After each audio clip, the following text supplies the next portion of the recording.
Daily capital views থেকে সরাসরি সরকারের নতুন ফ্যামিলি কার্ড উদ্যোগের বিশ্লেষণ। একটি নতুন সামাজিক সুরক্ষা কর্মসূচি এই মুহূর্তে কার্যকর করা হয়েছে।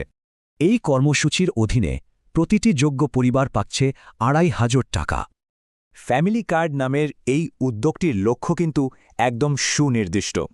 কিন্তু তার আগে জানা দরকার কারা এই সুবিধা থেকে বাদ পড়ছেন। সুস্পষ্টভাবে ৬টি শ্রেণীকে এই সুবিধার তালিকা থেকে বাইরে রাখা হয়েছে।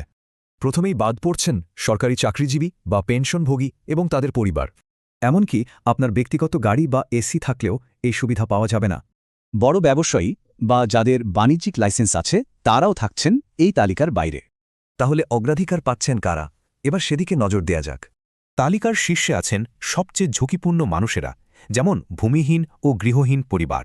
একইভাবে পিছিয়ে পড়া জনগোষ্ঠী যেমন বেদে ও হিজড়াদেরও অন্তর্ভুক্ত করা হয়েছে। এই পুরো উদ্যোগটির পেছনে মূল দর্শন হল ব্যক্তি নয়, পরিবারই উন্নয়নের একক। আর এই নীতিটি চূড়ান্ত হয়েছে ফ্যামিলি কার্ড পাইলটিং বাস্তবায়ন নির্দেশিকা হিসেবে। দেখুন, নির্বাচনে প্রতিশ্রুতি থেকে পাইলট প্রোগ্রাম পর্যন্ত পুরো প্রক্রিয়াটি ধাপে ধাপে এগিয়েছে। আর এখন এই কর্মসূচি তার পরীক্ষামূলক বা পাইলট পর্যায়ে প্রবেশ করল। মন্ত্রিসভার অনুমোদন থেকে ১০ই মার্চ লঞ্চ, সবকিছুই কিন্তু হয়েছে খুব দ্রুত।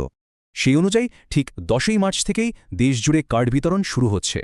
প্রাথমিকভাবে এই পাইলট কর্মসূচির জন্য ১৪টি উপজেলা বেছে নেওয়া হয়েছে।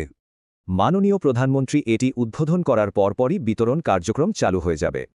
সুতরাং প্রশ্ন হল, সুনির্দিষ্টভাবে বাছাই করার এই মডেল দেশে সামাজিক সুরক্ষায় কী পরিবর্তন আনবে?